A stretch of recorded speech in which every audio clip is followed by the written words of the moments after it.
So this is an 8mm film recording of my dad, Andie Fentie, racing at Langley Speedway in BC, Canada, back in 1973. So he was number 9, his car was red, and my Uncle Bob was taking these videos. And so these are the time trials. So that was Dad in the time trials, and this is Marty White.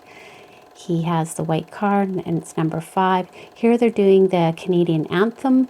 If there were American drivers, they would do the American anthem too. This looks like the Claimers. And here we have a trophy dash. So there would have been probably 2, maybe even 3 trophy dashes per class. Dad was racing the modified cars here. That was the class he was in. There was the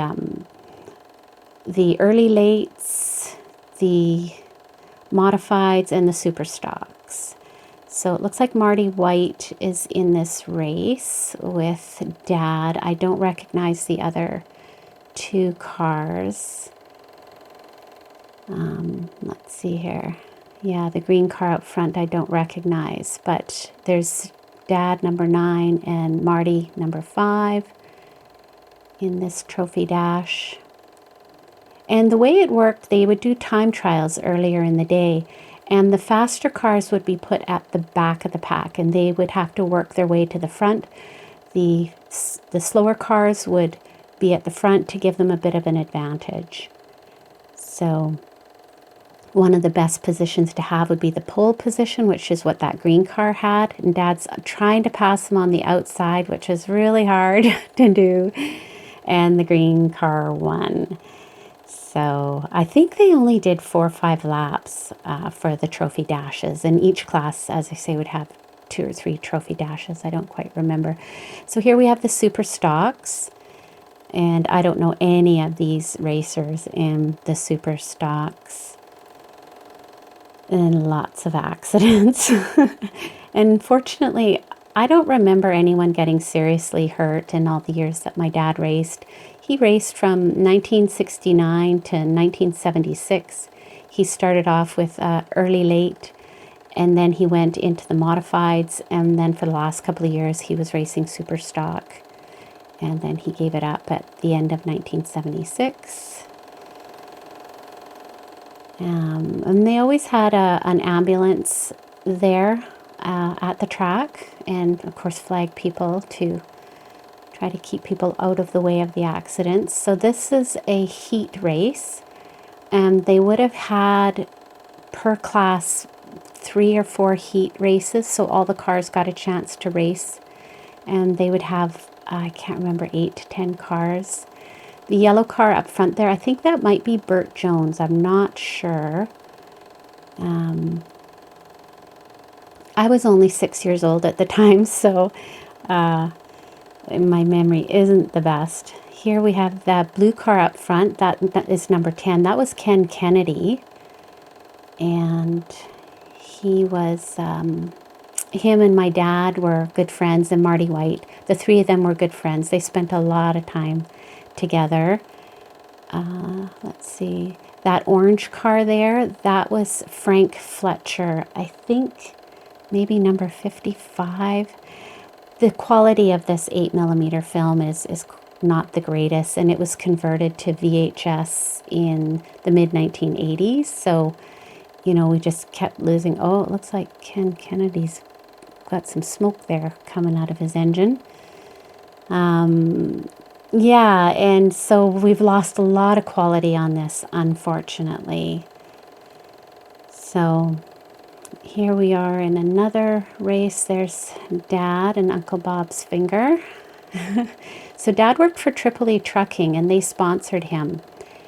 And so Dad is this is a heat race, and Dad's at the end, which means he would have had a good time trial. So he's the fastest car in this heat race, and the slowest one would have the pole position, would be the very front inside position.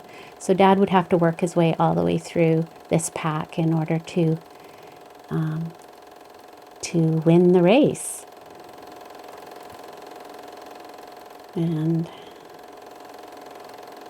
So I can't see if that's Marty White there right behind Dad. Again, the quality of this isn't the greatest. It's a bit hard to see.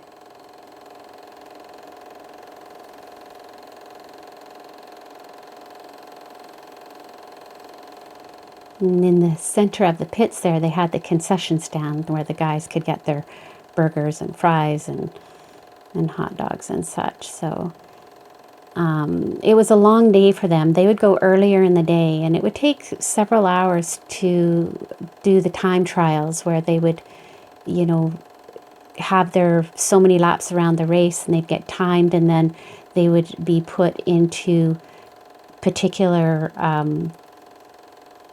race, like, so the trophy dash, they would either be in the A or the B trophy dash, and then same for the other ones. So let's see, there's Dad, Marty White, and Bill Lawrence. Oh, that's great. So that's the three friends, you know, and they all helped each other work on each other's cars, and they spent a lot of time together and had a lot of fun together. They really did. It looks like Marty's ahead there, and Dad's right behind him, and Bill is pretty close. So yeah, they would get all set up for their time trials and where they would be placed in each race. And I think Marty might win this one. It's too bad that the light is all blown out and we just can't really see the details here. And there we go. You know, it was so much fun, these summers of racing. It was just really a lot of fun. And the three of them just all together in a pack like that. That was often what happened when Dad was racing in the modifieds, that Marty, Dad, and Ken Kennedy were always very close together. And so there we go. I think that was the end, and Marty won that one. So here we are, a new race. This looks like this is a main event because there's so many cars in it. And this would have been for the class, for the modified class, sort of the last race of the day.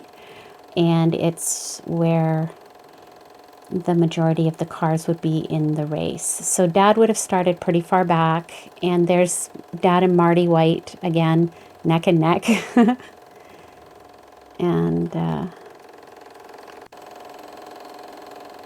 And again, if you recognize any of these cars, just put their names in the comments below, and that would be great for other people to know who some of these drivers are. And oh, here Dad just passed Marty on the outside there. It looks like Marty got caught up in a bit of traffic, so Dad got around the outside. So Dad's working his way up through the pack. And he's doing pretty good.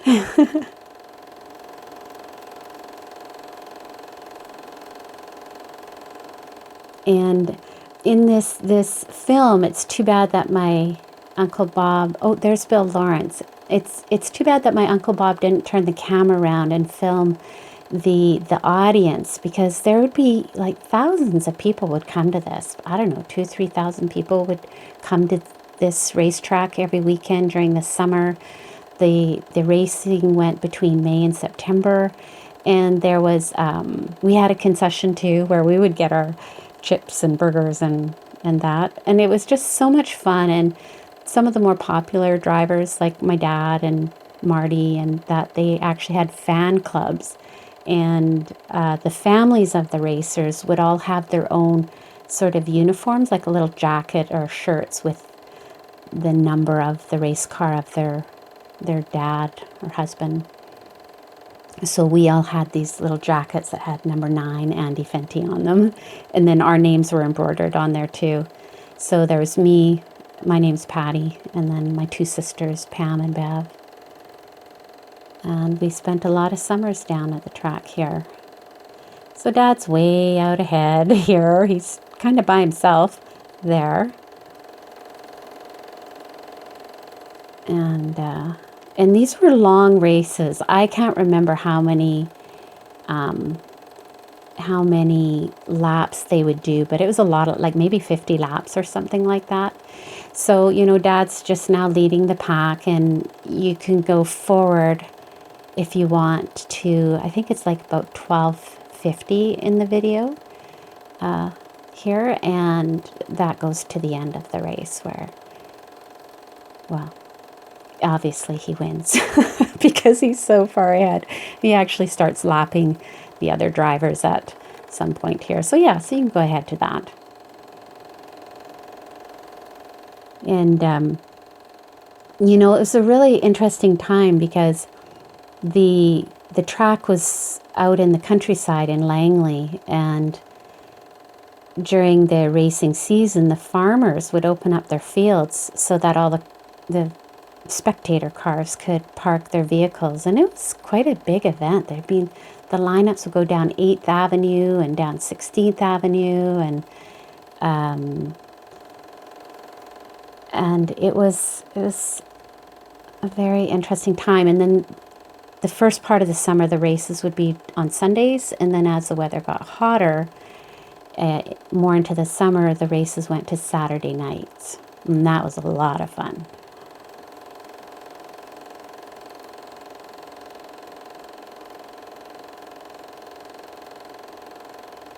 And there he is, just all by himself. So Dad bought this car. He either bought this car from Al Pendergast or sold it to him when he went into the super stocks. And I don't remember if he bought it from him or sold it to him. But when Dad first got the car, I think around 1970, it was lime green.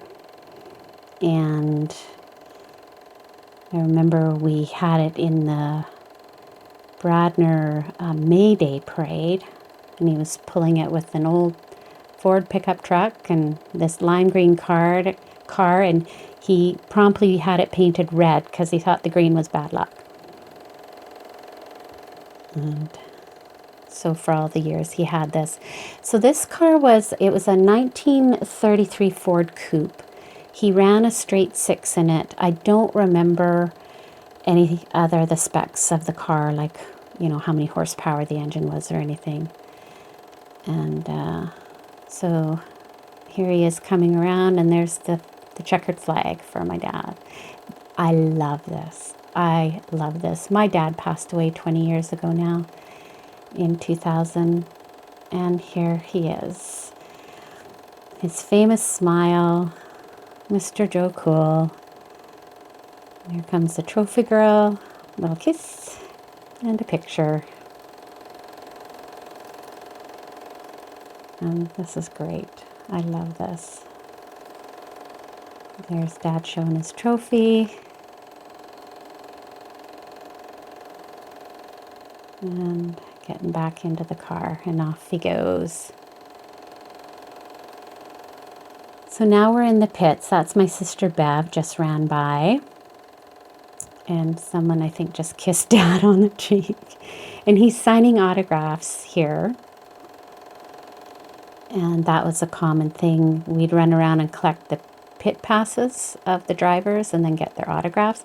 Okay, so here's Dad with my Uncle Jim Fentie, and Lyle England. They were his pit crew. A lot of people worked on my dad's car. There was always people over there working, his brothers and other friends and relatives. And there's my sister Bev and Pam there in the striped shirt, and my mom, and oh, there I am in the little blue shirt. And that's the family. So that's it. Those were our summers at Langley Speedway in the early 1970s.